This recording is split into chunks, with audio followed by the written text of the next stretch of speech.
For announcing a spike in the number of deadly car crashes in just the last week. A total of 5 people have been killed in separate incidents over just the last few days.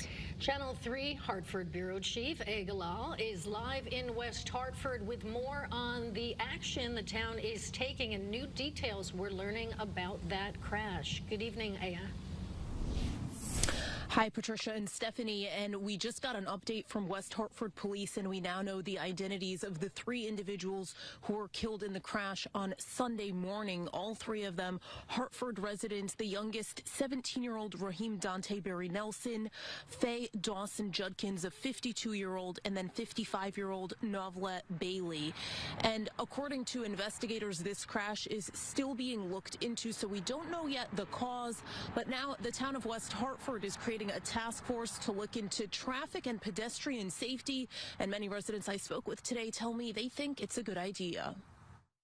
On Christmas morning, 3 people were killed in a 2-car crash on Simsbury Road in West Hartford. Obviously, it's just horrible. The tragedy on Sunday is the latest deadly collision in West Hartford. There have been 2 other deadly crashes in town in the past week.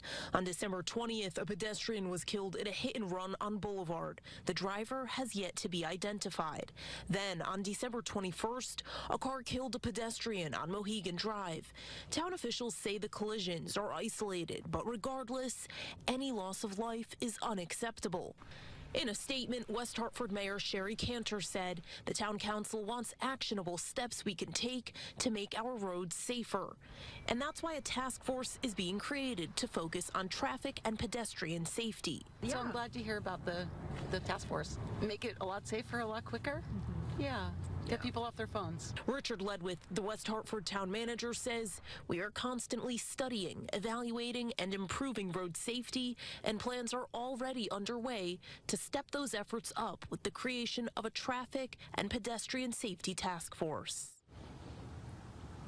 And so we are expecting more information on the task force to be released in the coming days.